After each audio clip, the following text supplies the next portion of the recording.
Oséias Boyer, resgatado no vale da sombra da morte. Eis que hoje eu ponho diante de vós a bênção e a maldição. A bênção, quando ouvirdes os mandamentos do Senhor vosso Deus, que hoje vos ordeno. Porém a maldição, se não ouvirdes os mandamentos do Senhor vosso Deus, e vos desviardes do caminho que hoje vos ordeno. Deuteronômio 11, versículos 26 e 27. Com esta característica bíblica, texto de Oséias Boyer, narração de João Dourado, saudamos a todos com a paz do Senhor e damos início ao testemunho de Oséias Boyer, resgatado do vale da sombra da morte. Oséias nasceu e foi criado num humilde lar evangélico.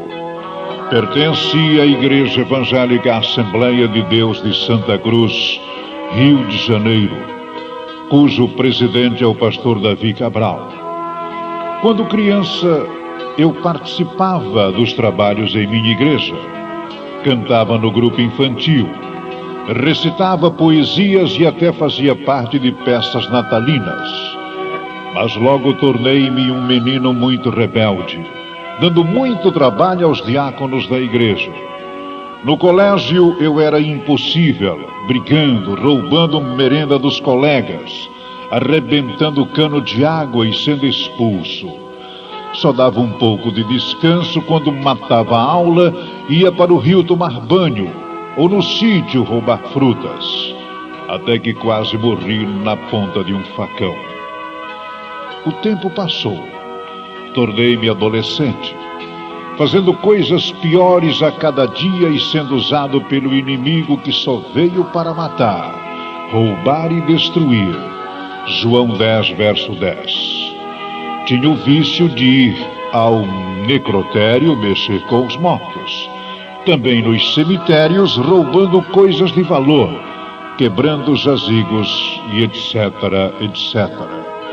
Muitas vezes eu ia para o trem vender balas, mas só com o pensamento de roubar os passageiros, tomar mercadoria de outros baleiros e viver como surfista ferroviário, viajando pendurado do lado de fora e saltar de costas com o trem em alta velocidade, sempre correndo grande risco de vida. Um dia, esperei o trem, joguei uma enorme pedra que quebrou o vidro e quase deixou o maquinista cego. Mais uma vez fui preso e conduzido a Funabem em Quintino, casa de menores. E ali aprendi a arrombar carro, casas, lojas, de onde saía com pacotes de caderno e ia vender no trem. Hoje eu não tenho dúvidas de que o plano do inimigo era fazer de mim um grande bandido. Talvez um candidato ao presídio de Bangu. Mas graças a Deus que o plano do Senhor era fazer de mim um homem de Deus. E onde abundou o pecado, superabundou a glória do Senhor. Ninguém pode impedir os desígnios de Deus. Totalmente distante do aprisco do Senhor, chegou o tempo do exército.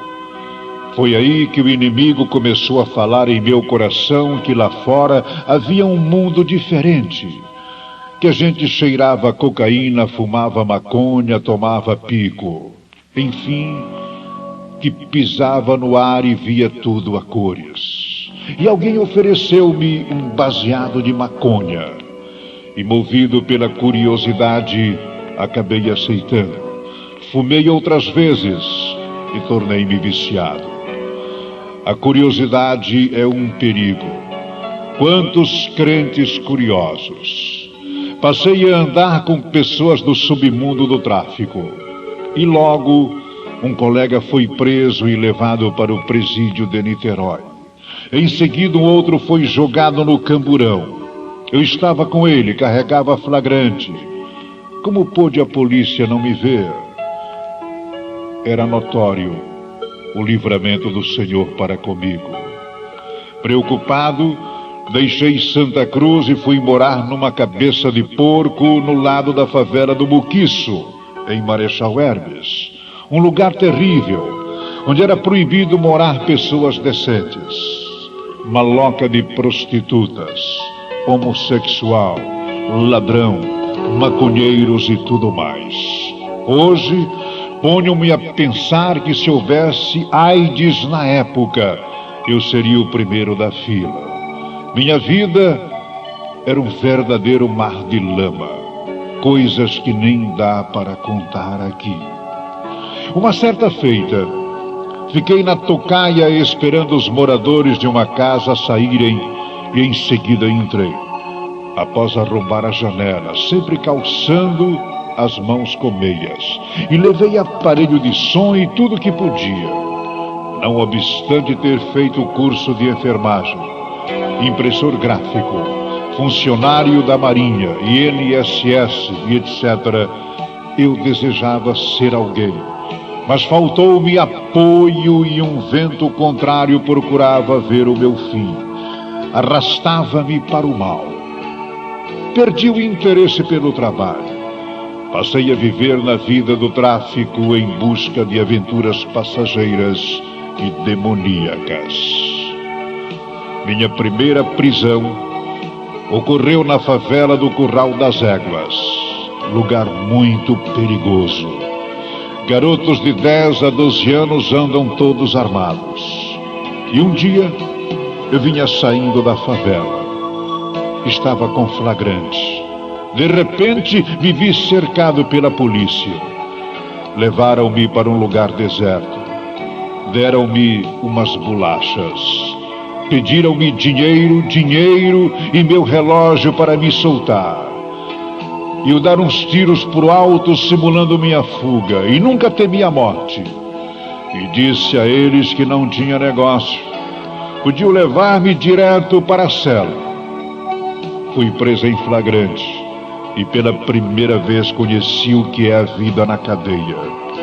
E ele não faltou quem me jurasse de morte. Existe um provérbio que diz: digas com quem andas e direi quem és. Bastava abrir a gaveta do móvel onde morava e encontrar em média 7 baseados de maconha prontinhos para fumar. Às vezes a gente misturava bebidas, fazia um rabo de galo, tomava picada, cheirava cocaína e ficava muito doidão, como diz a gíria. E uma certa feita aplicamos uma overdose e ficamos alucinados. É como você caminhar vários quilômetros sem ter consciência de ter feito tal percurso. É o mundo louco das drogas que tem levado muitos ao suicídio. Um dia fui cercado por 6 bandidos à beira de um valão cheio de enormes pedras. Era matar ou morrer. Só Deus sabe como sair vivo. Às vezes saía por uma rua e a polícia entrava por outra à nossa procura. Muitas vezes cortava a favela de madrugada. Jesus estava dando-me tempo, mas eu havia descido demais. Não tinha tempo para pensar nas coisas do alto, e sim nas coisas que perecem e nos levam para uma eternidade sem Deus. Uma tarde, eu e Caveirinha fomos puxar erva próxima à favela Santo Cristo. De repente, vimos vir 2 homens em nossa direção. Então eu disse ao parceiro: se eles apertarem o passo, vamos correr, pois na certa é a polícia. Não deu outra coisa. Saímos correndo e os policiais atrás atirando. E posso ainda ouvir as balas que com barulho estridente atingiu umas folhas de zinco que havia no local. Em meio a um monte de carros, corríamos como loucos e fomos sair na Praça da Bandeira. Finalmente, não fomos baleados. A Bíblia diz que o salário do pecado é a morte. Se não for o Senhor, eu teria caído naquele solo crivado de balas. Mais uma vez o Senhor me livrou. Até que um dia, peguei a arma, enchi o tambor e os bolsos de balas e saímos para realizar um grande assalto. O informante era um rapaz que morava na Cabeça de Porco, e o alvo seria uma Kombi que conduzia muito dinheiro para efetuar pagamento em uma grande firma. O assalto foi frustrado. Um detetive estava de carona na Kombi, e caso alguém puxasse a arma, muita gente morreria. Cheguei a coçar a cintura para sacar, mas Deus não permitiu. Ele sabe de todas as coisas. Revoltados, retornamos para casa e marcamos nova investida para dentro de 15 dias. Todavia, isso não aconteceu. Deus faz como quer, e operando Ele, quem impedirá? Romanos 8, versículo 31. Ele permitiu um terrível acidente em minha vida. Tudo aconteceu em 10 de novembro de 1977, quando eu tinha apenas 25 anos de idade, em plena juventude. Após fumar muitos baseados de maconha, deixamos a Cabeça de Porco e fomos todos tomar banho na praia da Urca. E ao saltar de uma pedra, não sabia eu que aquele seria o meu último mergulho, pois bati com a cabeça no fundo. Tive traumatismo da 5ª e 6ª vértebra de coluna cervical.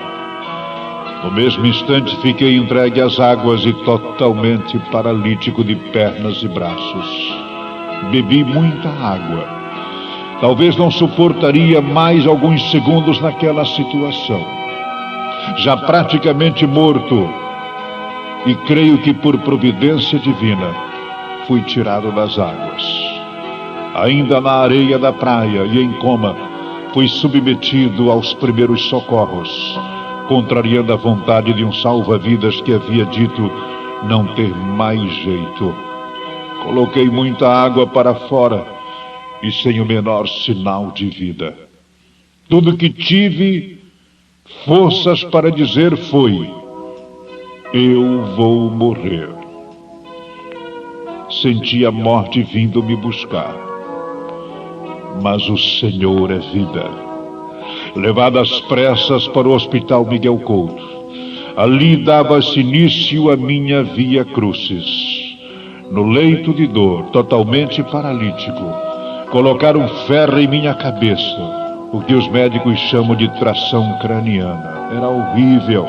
Eu fazia tudo na cama, pois não tinha o menor controle sobre minhas funções fisiológicas. E naquele momento, cumpria-se em mim Eclesiastes 11, 9 e 10, que diz: alegra-te, mancebo, na tua mocidade, e anda pelos caminhos do teu coração e pela vista dos teus olhos. Sabe, porém, que por todas essas coisas tu trarás Deus a juízo. Aleluia! Deus estava trazendo a juízo todas as minhas transgressões. Fiquei internado 1 ano naquele hospital, sem ver a luz do dia. Coloquei 10 gessos, fiz uma média de 16 cirurgias e tomei aproximadamente 400 injeções. O médico reuniu minha família e amigos e disse: o caso do Oséias é muito grave. Pessoas em condições bem melhor que a dele dão entrada neste hospital e o muito que duram é 24 horas. Ele pode morrer a qualquer momento. Só um milagre o salvará. Minha família ia ver-me e não suportava o sofrimento, indo chorar no corredor. Eu movia a cabeça e nada mais. Os médicos iam ver-me e já levavam o atestado de óbito, pensando me encontrar morto. Pela sombra na parede eu podia ver os médicos fazendo gestos negativos, dizendo que eu não escaparia da morte. Os amigos me abandonaram. Cumpriu-se também em mim Salmos 41:9.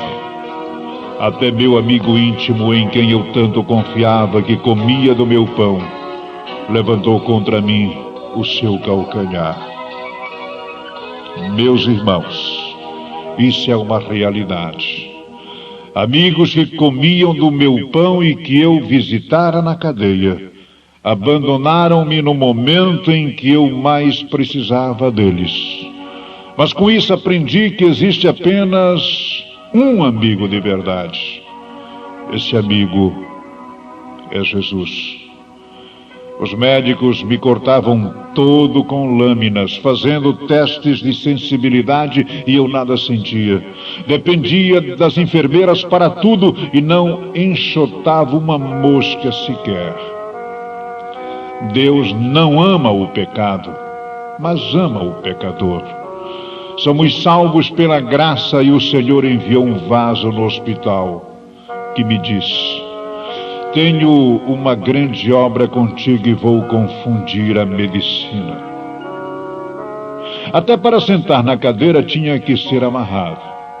Houve um dia que tive parada cardíaca e foi o maior corre-corre no hospital.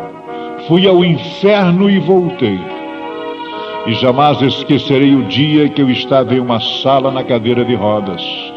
O médico chegou e disse-me: Oséias, prepara-te para a sua nova vida. Você está condenado a viver para sempre uma cadeira de rodas e sentirá dores a ponto de pedir a própria morte. Dura coisa eu ouvi. Todavia, eu estava crendo que Deus iria confundir a medicina. Fazendo uso da cadeira de rodas, apesar das dificuldades, eu ia até o carrinho de curativos apanhar éter para cheirar. Naquele hospital era difícil se conseguir a maconha. De repente, tudo mudou. Um certo bandido de alta periculosidade foi preso após assalto a uma lanchonete e, ao tentar fugir, fraturou a tíbia, internando-se no mesmo hospital e leito ao lado do meu. Não obstante o grande aparato policial que o escoltava 24 horas por dia, ele dava um jeito e a maconha chegava para nós através de sua mulher, uma ex-presidiária. O difícil agora era ter onde fumar. Mas o inimigo dava um jeito. A gente entrava no elevador de cadeira de rodas, pressionava o botão de emergência. O elevador enguiçava entre um andar e outro, e assim a gente podia fumar a maconha, satisfazendo nossos instintos diabólicos. Ao completar um ano naquele hospital, os médicos deram-me alta. Vi muitas mães chorar a perda de seus filhos. Agora, em casa, não abri o coração para Deus. Antes, esperava meus pais saírem para a igreja e, junto com o grupo, fumar a erva maldita. Talvez você esteja a interrogar como ele agora, nessa situação física, conseguia as drogas. Seus adeptos e um rapaz trazia as drogas para mim, e com fatura, tudo grátis, tudo por conta do maligno que só queria destruir-me. Os médicos disseram que meus pulmões estavam seriamente comprometidos devido à grande quantidade de água da praia que bebi no acidente. Então o inimigo sabia que com o uso da maconha o fim viria mais cedo. Meus amigos nunca quiseram saber se eu estava precisando de um pedaço de pão. Mas a maconha eles sempre traziam. Deus tem seus planos. Não cai uma folha sequer de uma árvore sem a permissão de Jeová. Ao completar quase 2 anos do acidente, e tantos anos distante de Deus, como ovelha que não tinha pastor, foi aí que algo de muito bom aconteceu. Numa tarde linda de sol, eu estava só, na varanda da minha casa. Jesus começou a falar em meu coração, dizendo: filho meu, dá-me o teu coração. e pude sentir o peso dos meus pecados. Sentia-me miserável pecador diante do meu Senhor. E no mesmo instante peguei tudo que estava no bolso e perguntei a mim mesmo: se Deus criou-me à sua imagem e semelhança para a sua glória, por que uso essas coisas? Elas destroem minha saúde e impedem minha entrada no céu. Joguei tudo fora e orei: Senhor, eu fui criado em sua casa. Hoje encontro-me nesta terrível situação. Tua palavra afirma que um coração quebrantado e contrito não desprezará o Senhor. Nunca é tarde para se arrepender. A partir de hoje, liberta-me pelo poder do seu sangue e voltarei para a sua casa e serei nova criatura em Cristo. Deus destruiu todo o laço maligno, aleluia. Fui salvo, lavado e remido pelo sangue de Jesus. Morri o velho Adão e ressurgia um novo Oséias Boyer. As coisas velhas passaram. Não precisei de nenhuma terapia, pois se o Filho vos libertar, seremos verdadeiramente livres. João 8:36. Iniciou-se nova etapa em minha vida. Os colegas vinham trazer-me as drogas e eram surpreendidos com as boas novas da salvação. Troquei o 38 por uma 66, que é a palavra de Deus. Muitos cuidavam ser uma decisão momentânea e passageira, mas a obra de Deus é completa. E por sua misericórdia faz quase 16 anos que sigo as pisadas do Mestre. Ele tem confirmado sua obra. Quando damos um passo para Deus, Ele dá 2 para nós. Desci as águas nos braços do pastor Sebastião José da Silva. Eu era como uma criança de colo, não andava. Dentro de poucos dias voltei a caminhar com minhas próprias pernas. Devo enfatizar que ainda não estou totalmente curado, pois o tempo pertence a Deus. Mas Ele deu-me prova do seu grande poder, livrando-me da paralisia geral de pernas e braços. É triste depender das pessoas para tudo, fazer tudo na cama. Hoje posso usar o sanitário, tomar meu banho no chuveiro, comer com minhas mãos, subir em um púlpito para dar meu testemunho. Ele tem dito que fará obras de espanto. As lutas são muitas, mas Ele acalma a tempestade. Tenho dado meu testemunho em muitas igrejas, até mesmo em outros estados. Paguei um alto preço, mas o Senhor nos outorgou várias experiências. Após revelação de Deus e apoio do pastor Davi Cabral e ministério, criamos o Ministério Luz no Cárcere. É um trabalho de evangelização aos presidiários, aidéticos, homossexuais, pessoas com tendências suicidas e outros. Um de nossos filhos na fé é o King Kong, ex-matador e ex-assaltante de bancos. No trabalho de oração na saudosa irmã Estacília, ao cantar um hino, o Senhor arrebatou a irmã Loides e disse para mim: antes você ia onde queria e fazia o que bem entendia, mas hoje não. Hoje você está em minhas mãos. Jesus tem curado o câncer, tumor no intestino, estômago. Presos, antes abandonados pela família, passaram a receber visitas. Vidas têm sido salvas. Pertenço à equipe do programa Educar de minha igreja. E hoje, não obstante minha limitação física, faço muito mais para Deus do que no tempo que gozava perfeita saúde, pois hoje eu coloco minha vida a serviço do Rei Jesus. Nos hospitais por onde passei, tive a oportunidade de evangelizar médicos, pacientes e funcionários. Deus pode te usar, mesmo numa cadeira de rodas. Nossa sociedade está doente. Nossos governantes não temem a Deus. As drogas invadiram os colégios. Os pais devem estar alerta. É importante o pai dialogar com o filho. Se seu filho errou, não usa de violência, espancando-o ou expulsando-o de casa. Se a violência fosse a solução, não haveria necessidade de tantas cadeias.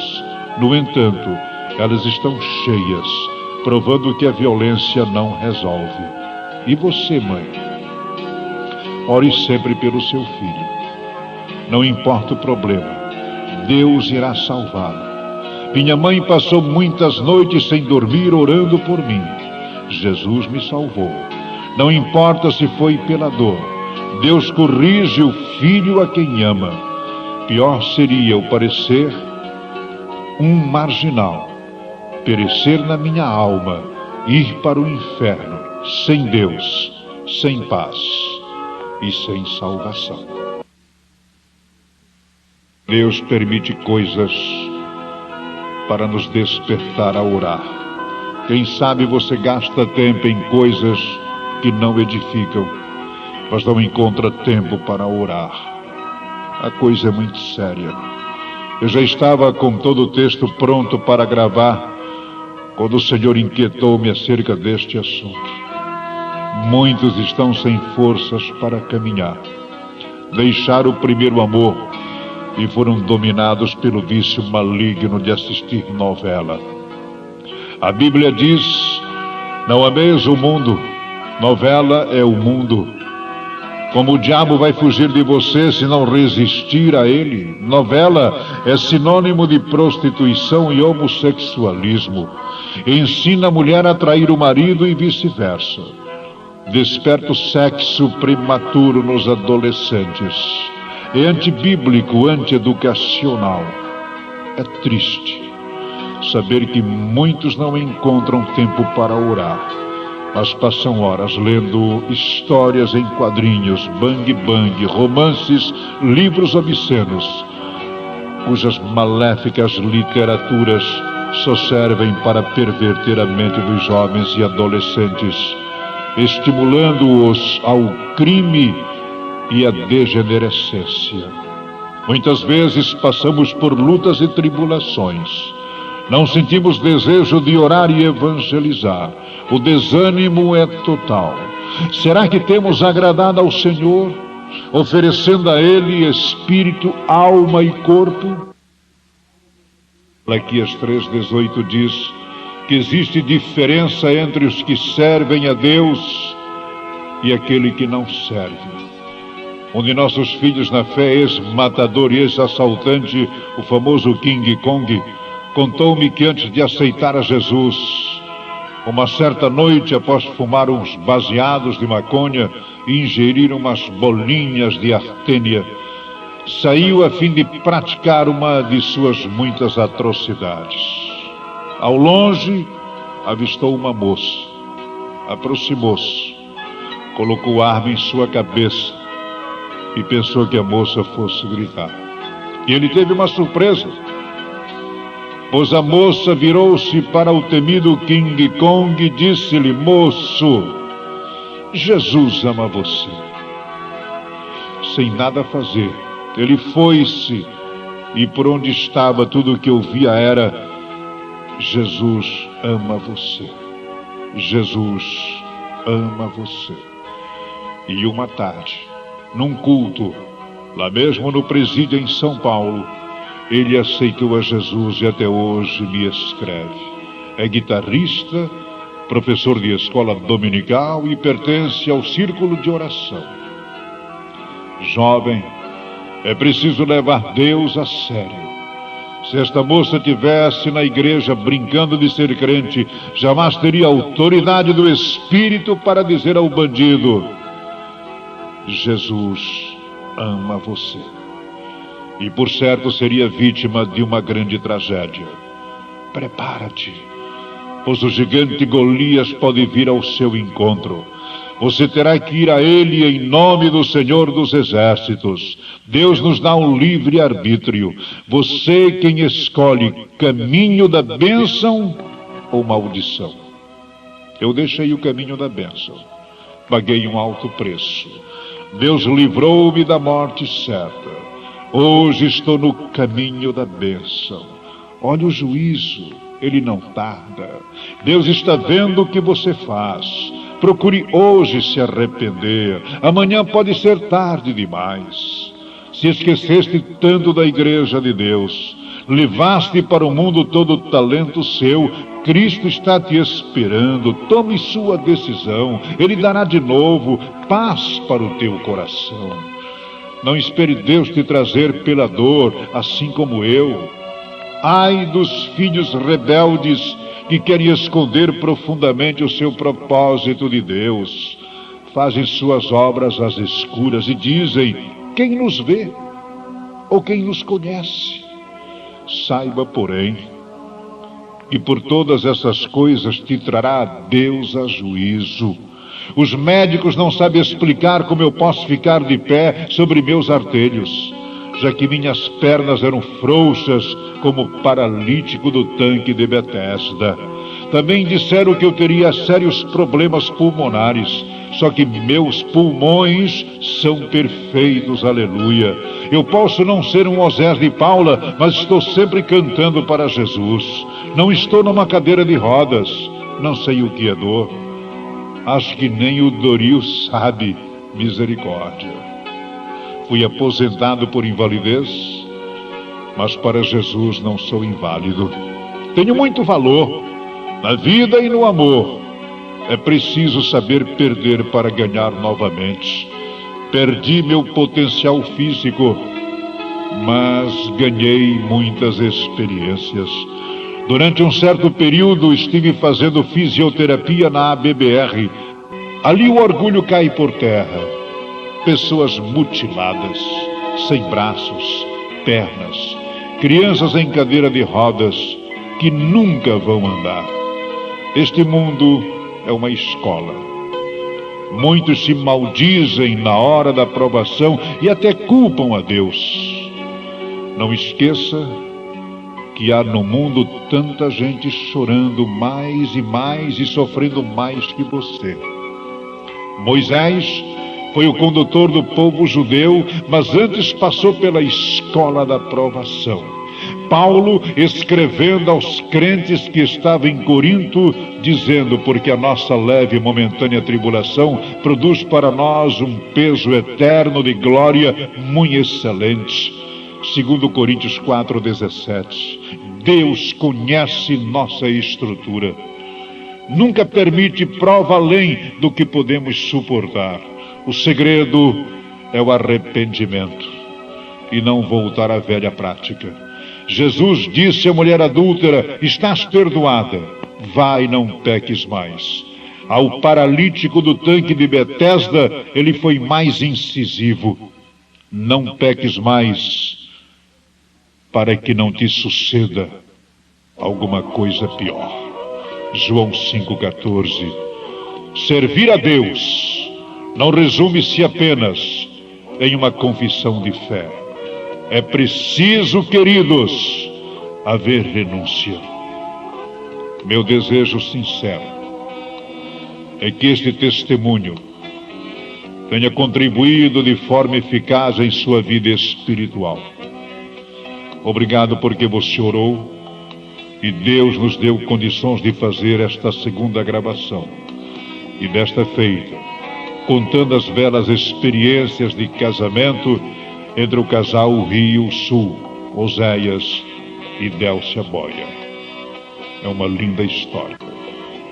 Deleita-te no Senhor e que Ele o abençoe rica e poderosamente. É o que deseja do âmago do seu coração vosso conserva em Cristo, Oséias Boia.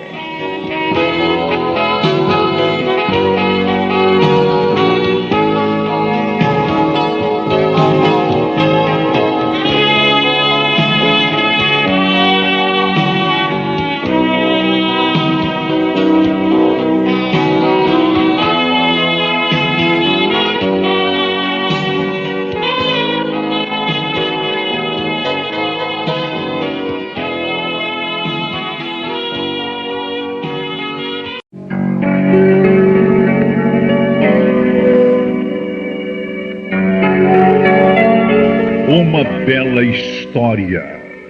Oséias e Délcia, um casamento realizado por Deus. O casamento é o remédio que Deus criou para curar a solidão do homem. Quando Deus criou o mar, as árvores, sol, lua e estrelas, ele viu que era bom. Mas quando ele criou o homem e viu que o homem estava sozinho, ele viu que não era bom. O que acha uma mulher? Acha uma coisa boa. Provérbios 18, verso 22.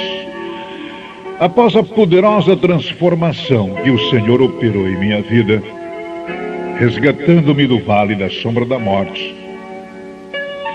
Oséias Boyer passou a receber muitas bênçãos da parte do Senhor, e dentre elas, a esposa que Deus lhe deu.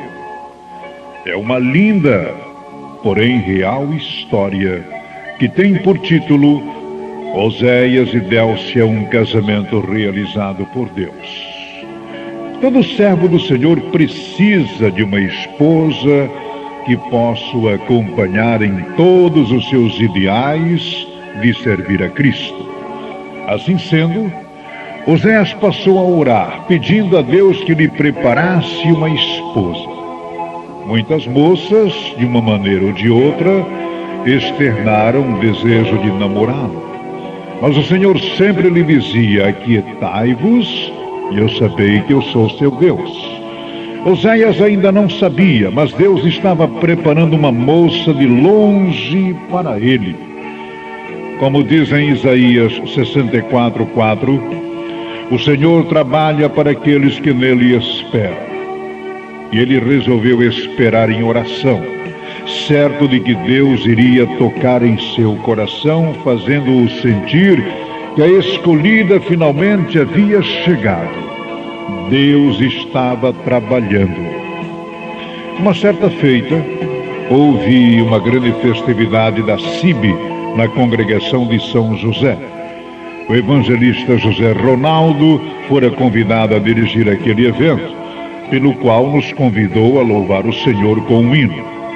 Enquanto cantávamos, Deus enviou um grande poder no meio do seu povo. Foi aí que, pelos olhos da fé, a irmã Maura contemplou uma linda aliança em meu dedo esquerdo. Vejam bem que grande mistério. Eu nem namorada tinha. Como pode o Senhor mostrar a aliança no dedo esquerdo? Isso é a onisciência de Deus. Ele sabe de tudo e minha cara metade já estava sendo providenciada por ele. Isaías 55:8. Porque os meus pensamentos não são os vossos pensamentos, nem os vossos caminhos os meus caminhos, diz o Senhor. Muitas vezes queremos uma coisa e Deus quer outra. Isto faz lembrar os 4 anos que trabalhei na diretoria de mocidade, na função de tesoureiro. Era uma mocidade enorme, uma média de 80 moças para 40 rapazes. Eu tinha meu problema físico devido ao acidente. Como dizem que o amor é cego? Então pensei, minha cara metade deve estar aqui. Me enganei. Foi aí que o Senhor chamou minha atenção dizendo: meu servo, aqui no Rio de Janeiro não tem moça para você. Não entendi, pelo que respondi: Senhor, eu não sabia que a coisa estava tão preta assim para o meu lado. E o Senhor então tranquilizou-me dizendo: servo, comecei a obra em mistério e será assim. Já tenho preparado uma varoa para ti. Só que não é daqui, virá de longe, é mistério. Números 23:19. Deus não é homem para que minta, nem filho do homem para que se arrependa. Porventura diria ele e não o faria? Ou falaria e não o confirmaria? O negócio é sério. E a coisa estava esquentando. A igreja sabe que foram muitos os jornais, revistas, emissoras de rádio que publicaram nossas experiências. Todavia, posso afirmar que para esta gravação nós guardamos o melhor. Tudo começou no ano de 1983, quando Oséias Boyer estava lendo a revista da Cruzada Mundial de Literatura.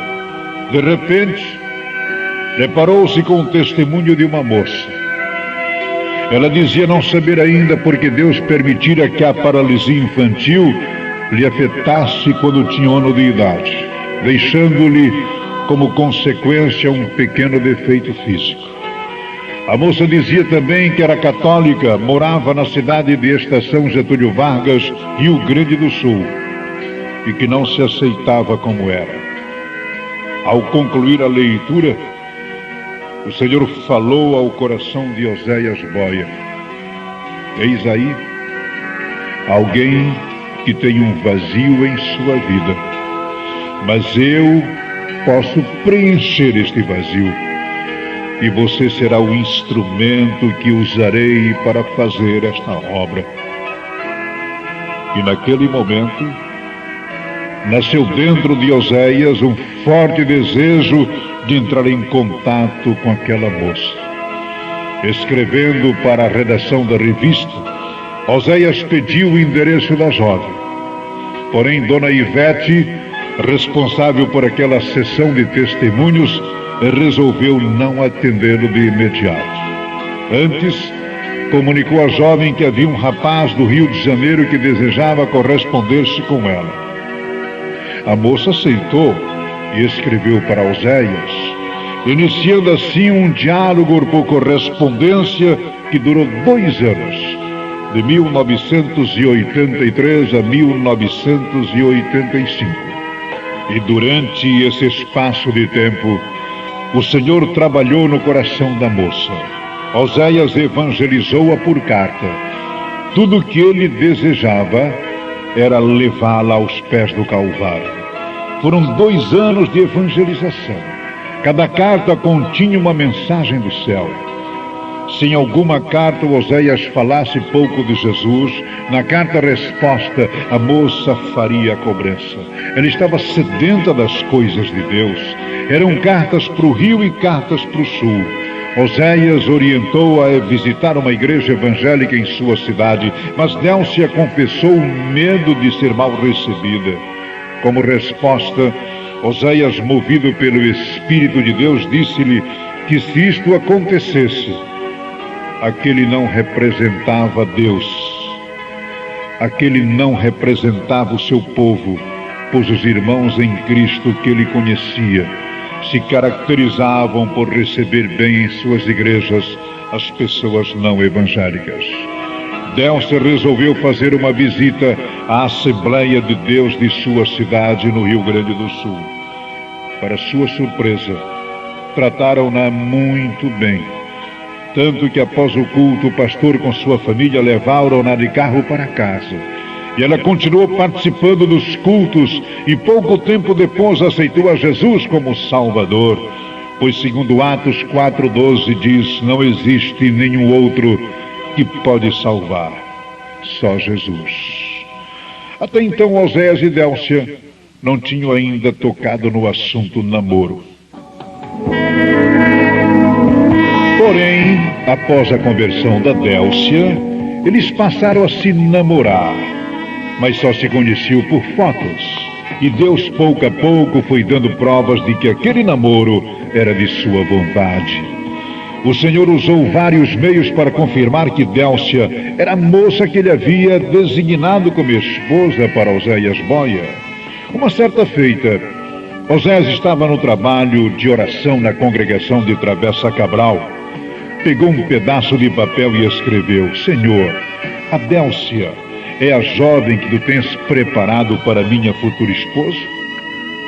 Dobrei o papel várias vezes e pedi ao presbítero Maurício para apresentar ao Senhor. Resumo: o Senhor mostrara uma moça bem clara de cabelos longos ao meu lado como ajudadora.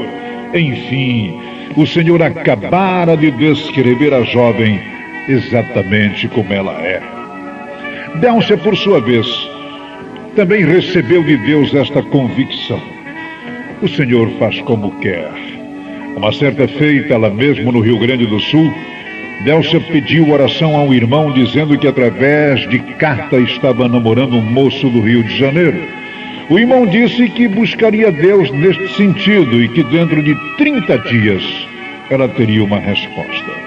Ao cabo de 30 dias veio a resposta dizendo: quando eu orava de madrugada, o Senhor revelara a Délcia num grande jardim florido e um moço claro e de terno ao seu lado. Ao citar o tipo do terno que Oséias estava usando e comparar com a foto que Délcia tinha em casa, viu que era tudo muito real. O irmão prosseguiu: Délcia, este moço será seu esposo. Aguarde e verás. É obra de Deus. Conquistar a confiança dos familiares da Délcia não foi tarefa fácil para Oséias. Gaúchos desconfiados, eles passaram a lutar contra a ideia de Délcia vir morar no Rio de Janeiro, pois na concepção deles nenhum carioca merecia confiança, muito menos um desconhecido como Oséias Boia. Além do mais, Oséias não tinha condições financeiras de casar, pois estava aposentado na profissão de gráfico pelo INPS e seu poder aquisitivo era, portanto, muito baixo. Porém, Deus prometera que nada lhes faltariam. Seus pais, irmãos, primos e tios relutaram muito em aceitar o fato de Délcia ter recebido Jesus Cristo como Salvador. Porém, com o passar do tempo, Jesus foi vencendo essa barreira e, ao concluir os seus estudos, Délcia passou a conversar insistentemente com seus pais, na intenção de conscientizá-los de que seria necessário viajar para o Rio de Janeiro e aqui casar com Oséias. Dizia-lhes que Deus havia preparado aquele rapaz para ela. Residirem no Rio de Janeiro era plano de Deus, e assim sendo, Délcia teria que ir ao encontro de Oséias. Em resposta, sua mãe dizia-lhe, tentando inutilmente fazê-la desistir: minha filha, você vai chegar no Rio de Janeiro e vai descobrir que este rapaz nem existe. Pode ser alguém que esteja lhe enganando, ou talvez esse Oséias seja um homem casado, pai de 3 ou 4 filhos. E o que é que você vai fazer? Segundo Délcia, sua mãe chorava todos os dias, aflita diante da ideia da filha viajar sozinha para uma cidade grande, desconhecida e violenta. O comentário que corria entre os parentes e conhecidos de Délcia era que ela havia enlouquecido. Algumas de suas amigas diziam umas às outras: vamos visitar a Délcia, mas ela vai para o Rio de Janeiro, vai se perder lá e nunca mais nós a tornaremos a ver. Diziam-lhe que quando ela desembarcasse do ônibus, já na rodoviária, seria observada por bandidos. Se ela não tomasse cuidado, os ladrões levariam tudo dela. Porém, Délcia permaneceu em sua convicção de que Deus a queria ao lado de Oséias Boia. Ao chegar o dia marcado para a viagem, ela embarcou em um ônibus às 22 horas e durante 24 horas viajou sozinha, trazendo 3 malas e uma caixa. Choveu muito durante toda a viagem e quando Délcia desembarcou na rodoviária do Rio de Janeiro, ainda não parara de chover. Ela havia recebido por carta a certeza de que Oséias e seus familiares a estariam esperando na plataforma de desembarque. Porém, Délcia não viu ninguém. E ela ficou ali, próximo às suas malas e sua caixa, sentindo um ligeiro aperto no coração e um pequeno sentimento de abandono, crescendo pouco a pouco em sua alma. Uma pessoa que viajara com ela na tentativa de ajudá-la, dirigiu-se ao serviço de alto-falante da rodoviária para avisar que Délcia havia chegado. Porém, a chuva havia danificado aquele sistema. Eram 9 horas da noite. Délcia sentiu vontade de chorar. A pessoa que tentou ajudá-la permaneceu durante algum tempo ao seu lado, tentando transmitir-lhe coragem naquela situação aflitíssima. E após ouvirem a descrição física de Oséias, duas pessoas saíram à sua procura. Mas algum tempo depois voltaram dizendo não haver encontrado ninguém que correspondesse aos traços físicos relatados por Délcia. A moça começou a chorar. Um rapaz se ofereceu para levá-la até a casa de uma prima. Ela não aceitou. Um funcionário da rodoviária disse, não, a moça vai ficar aqui. E cabe a ela decidir o que vai fazer. No decorrer de toda essa aflição, Délcia lembrou-se do endereço de um amigo de Oséias. Era o Newton, um rapaz crente, casado e pai de filhos que morava em Niterói. Délcia havia recebido referências dele por carta. Resolveram ir para lá. Embarcaram em um táxi na frente da rodoviária. Ela chorou muito durante toda a viagem. E muitas coisas vieram-lhe à mente. Será que sua mãe estava certa? Ela havia sido enganada? Por que Oséias ou qualquer um de seus familiares não tinham vindo esperá-la? A fúria do inimigo era muito grande, mas Délcia não perdia a fé, a esperança e a confiança de que a obra era de Deus. Tudo parecia tão difícil, mas ao chegar na casa do amigo de Oséias, ao vê-la aflita, ele e a esposa a acalmaram e prometeram que na segunda-feira a levariam à casa de Oséias. Querendo fazer surpresa ao amigo, eles não deixaram que Délcia ligasse para Oséias. Isso tudo aconteceu em um sábado. Délcia teria que esperar até segunda-feira. Não sabia ela que por motivo de um tombo que Oséias levara no banheiro, ele não pudera comparecer à rodoviária para recebê-la, mas enviara seu pai e um cunhado. Houve um desencontro e eles já ficaram esperando na rodoviária até 3 horas da madrugada de domingo. E só desistiram quando viram que era impossível a moça ter realmente embarcado na data combinada. Oséias ficou muito aflito ao ver seu pai e seu cunhado chegarem em casa sozinhos. A primeira coisa que pensou em fazer foi telegrafar para a mãe de Délcia, avisando-a que sua filha não tinha sido vista na rodoviária. Porém, este telegrama não foi passado imediatamente. Uma voz dizia a Oséias que Délcia havia chegado e Deus a estava aguardando. Isto foi de Deus e evitou um grande transtorno, pois no mesmo domingo à tarde, Délcia falou por telefone com sua mãe, dizendo-lhe que estava tudo bem. Na segunda-feira pela manhã, Délcia foi levada à casa de Oséias. Era um encontro muito esperado. Pela primeira vez eles estavam frente a frente um do outro. Foram 2 anos de muitas cartas. Agora puderam se conhecer pessoalmente. Quando eu o vi, conta Délcia, meu coração tranquilizou-se. Fiquei feliz ao comprovar que tudo era conforme eu estava esperando que fosse.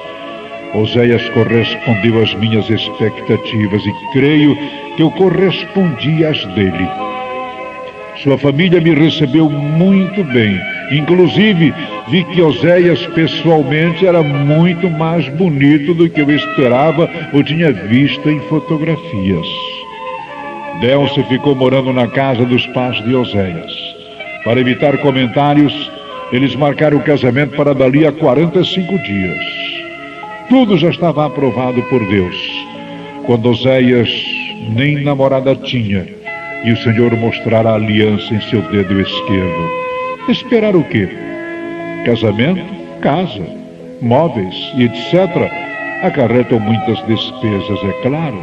Todavia, Oséias lembrara da promessa de Deus, nada lhes faltará. O casamento foi marcado para o dia 13 de abril de 1985, às 19 horas, na Assembleia de Deus em Santa Cruz, igreja que Oséias congrega desde sua infância. Grande foi o rebuliço. O coordenador de mocidade nos deu um grande bolo e refrigerantes. Minhas irmãs Leda e Leia Boyer ornamentaram a igreja, que ficou linda. Gessé Boyer, que é fotógrafo, deu-nos o álbum de casamento. Enéas Boyer nos presenteou com as alianças. Délcia deu-me um lindo terno, pelo que ela ganhou não um, mas 2 vestidos de noiva. Eu interroguei ao Senhor se seriam 2 noivas para mim. Ele respondeu me dizendo: eu sou o vosso sumo pastor. Um casamento muito lindo. Oséias trabalhava há 4 anos com a diretoria de mocidade. Resolveram então casar-se dentro do culto de mocidade. E após a bênção nupcial dada pelo pastor Sebastião José da Silva, o casal permaneceu sentado, assistiram o culto até o término. É importante observar que durante todo o culto, tudo transcorreu em torno do evento, ou seja, casamento. Muita gente, muitos presentes.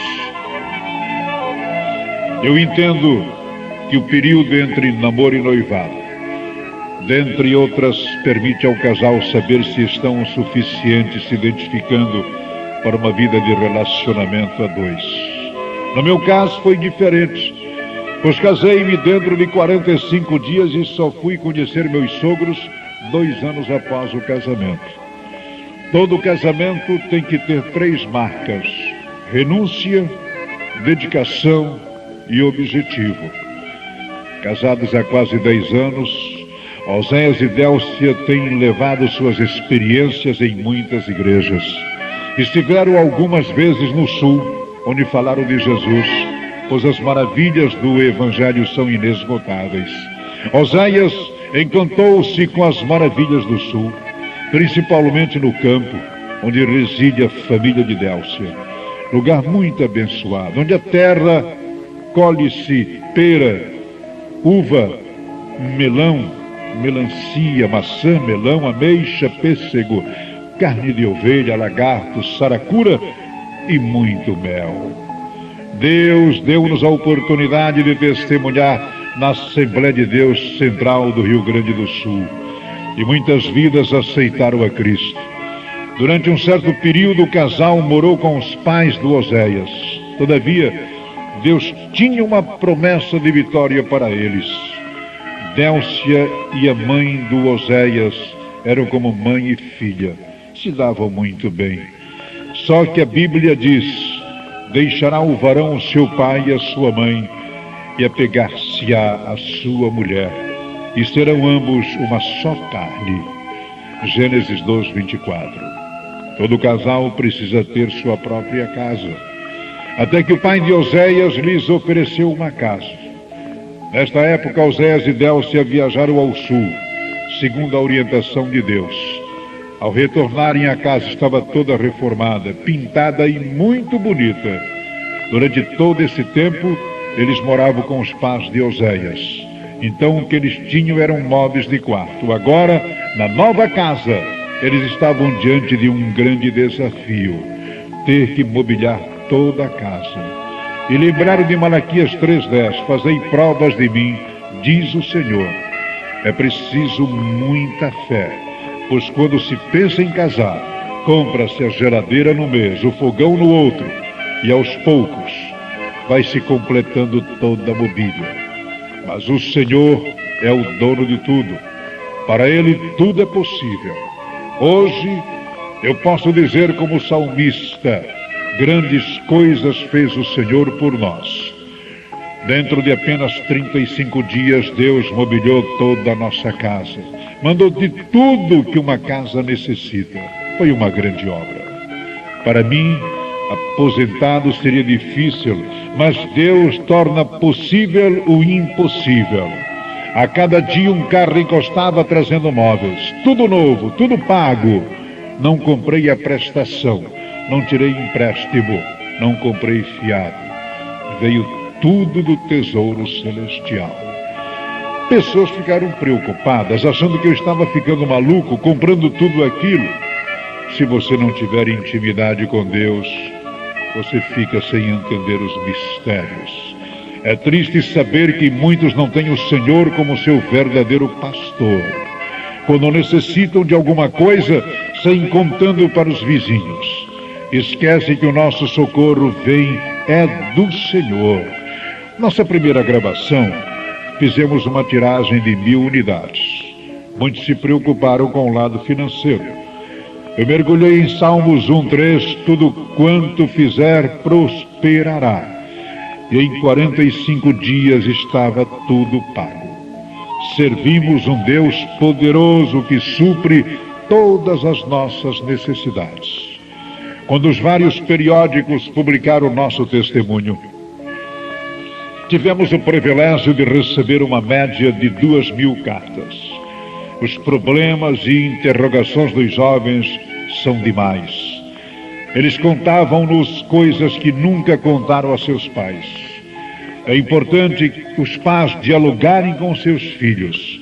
O casamento cristão sempre tem que contar com a aprovação do Senhor. No mundo é diferente. Casam-se com o seguinte pensamento: se não der certo, a gente separa. Outros, até obreiros, dizem que Deus não é casamenteiro.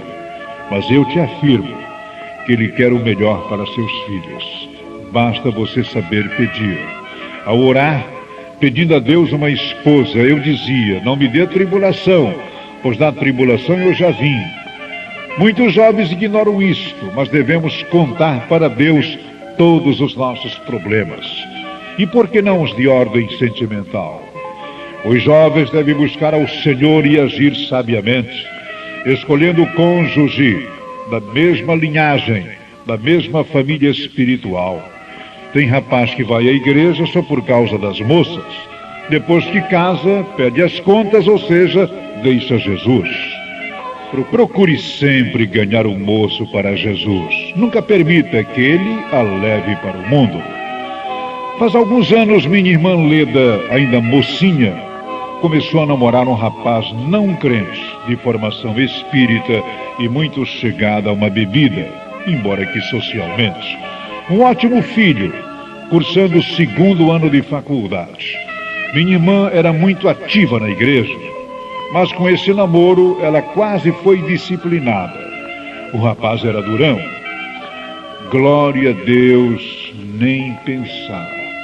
Minha irmã estava certa que Jesus o salvaria. Resumo: Deus o salvou. Vivem felizes e têm o Eduardo com 11 anos de idade. Bem casados, ele é evangelista e diretor do programa Educar. É impressionante ver o que Deus faz quando oramos.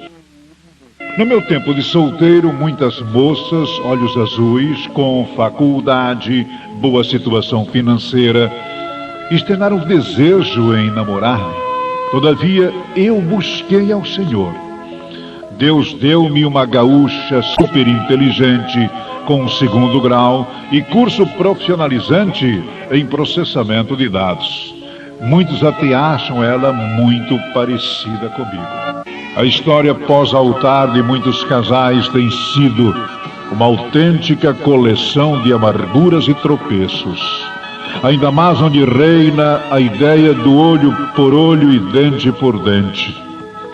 O problema se dá quando permitimos que as mágoas passem a se acumular ao longo do tempo e não resolvemos os desencontros de forma sadia e bíblica. O casal nunca deve ir dormir de mal um com o outro, pois não sabemos a que hora virá o Senhor. É importante se perdoar. A ausência de perdão com o passar do tempo passa a gerar outros problemas físicos, emocionais e o pior, fica obstruída nossa relação com o Senhor.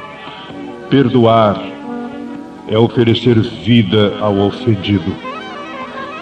Durante bastante tempo eu estive acamado, recuperando-me de uma grande cirurgia.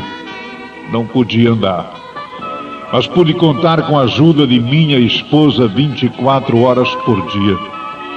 Muitas vezes minha mãe queria ficar comigo para Délcia ir à igreja. Todavia ela não ia. É um bom teste para quem promete ser fiel na dor. Délcia passou no teste. Parabéns. Na conclusão desse testemunho, queremos dizer, principalmente a você que deseja constituir família, casar, ter filhos. Olha, o segredo da receita é a oração. Casamento deve ser como se construir casa na rocha, bastante sólida. O alicerce é a oração. A mocidade não deve se precipitar quanto ao casamento. Hoje, infelizmente, vê-se muitos casamentos desfeitos no meio cristão. Muitas moças estão casando para fugir do controle e autoridade dos pais. E se isso for o motivo dos seus casamentos, elas correm o sério perigo de serem infelizes. Os jovens cristãos devem orar, levantar os olhos, ver e escolher o cônjuge ideal, para que após o casamento possam continuar uma vida de fé e serviço na obra do Senhor Jesus, o qual servirá a todos os fiéis no casamento maior, nas bodas do Cordeiro, na eterna glória. Apocalipse 19, versículo 7. Igreja, sede firmes e constantes, sempre abundantes na obra do Senhor, sabendo que o vosso trabalho não é vão no Senhor. 1 Coríntios 15, 58.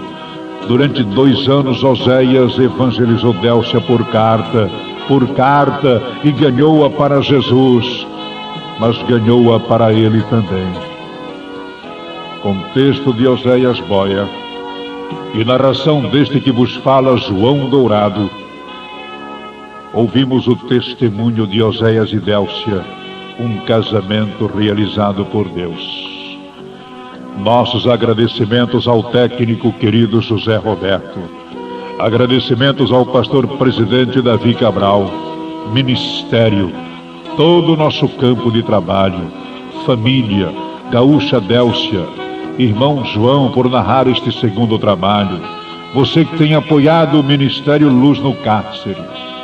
Se desejar nos convidar e compartilhar com nossas experiências em vossa igreja, será um prazer.